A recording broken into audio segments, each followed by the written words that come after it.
अगर गुर्दे में पथरी हो जाए या मसाना में पथरी हो जाए तो क्या अलामतें हैं जिससे पता चले कि हमें पथरी हो रही है विदाउट एनी इन्वेस्टिगेशंस। तो इसके लिए दर्द की जो नेचर मैंने बताई थी कि वो लहरों की शक्ल में आती है, कोल की होती है, कम ज़्यादा होती है, उसकी डिटेल अलग वीडियो में मौजूद है।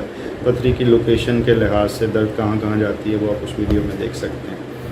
दर्द के अलावा जो सी अलामतें हैं वो ये हैं कि पेशाब के अंदर इन्फेक्शन हो जाता है, पेशाब जल के आता है, रुक के आता है, ज़ोर लगा के भी आ सकता है और उसके साथ बुखार हो जाता है। जब ऐसा हो जाता है तो साथ उल्टियाँ भी शुरू हो जाती हैं। उल्टियों की वजह से खाना पीना महाल हो जाता है और मरीज़ कुछ खाने पीने के बगैर कमज़ोरी की तरफ जाना शुरू हो जाता है और मतली मुसलसल चलती रहती है।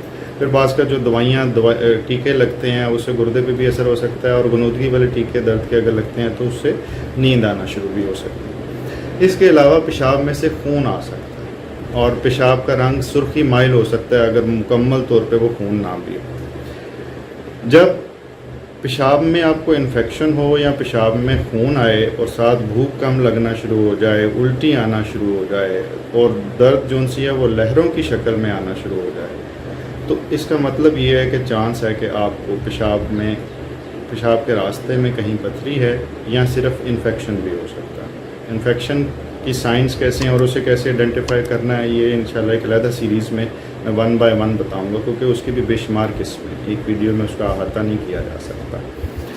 पथरी की इसके अलावा भी बहुत सारे अलामतें होती हैं। एक कंडीशन होती है जिसे हम हाइपरऑक्सिलूरिया कहते हैं, उसके अंदर उसकी टाइप्स हैं मुख्तलिफ 3 किस्म की।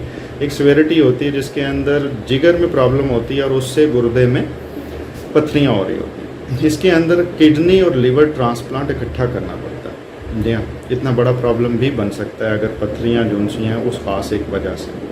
लेकिन उसके अंदर खून की कमी का पैदा होना, जिगर में प्रॉब्लम हो जाना और बहुत सारे प्रॉब्लम हो सकते हैं। कुछ लोगों को पथरी की अलामतें नहीं होती लेकिन कुछ और ऐसी चीज़ें होती हैं जिनसे पथरी हो रही है। जैसे कुछ लोगों को डायरिया लगा रहता है, उनको बदहज़मी रहती है, खाने के अंदर रेशा लगा रहता है, उससे भी पथरियाँ हो सकती हैं। इन अलामतों का जिक्र मैं यहाँ पे इसलिए कर रहा हूँ कि ये उन्हीं लोगों को होंगे ना जिनको पथरी है, तो उनके इल्म में आ जाए। अगर आपका पेट ख़राब है अरसा दराज से और आपको पथरी है तो मुमकिन है कि आपका पेट का इलाज हो, आपकी डायरिया ठीक हो, तो पथरी भी अल्लाह ताला उससे शिफा दे दे। तो अपना मुकम्मल जो सा है इलाज वो एक मुआलिज से करवाएं, सर्जरी ज़रूर करवाएं। जो काम यूरोलॉजिस्ट हमारे दोस्त कर रहे हैं वो हम नहीं कर सकते। वो सर्जरी करते हैं, बेहतरीन तरीके से इलाज करते हैं, रास्ता साफ़ कर देते हैं, लेकिन क्या पथरी को होने से रोका जा सकता है इसके बारे में भी आपने साथ साथ सोचना है। अगर आप इन तकलीफ़ों में मुब्तला हैं, आपका अल्लाह हामी व नासिर हो। अपना ख्याल रखिए, शुक्रिया। चैनल को सब्सक्राइब कीजिए और बेल आइकॉन को क्लिक कर दीजिए ताकि सेहत के मुतालिक तमाम टिप्स आप तक पहुंचती रहें।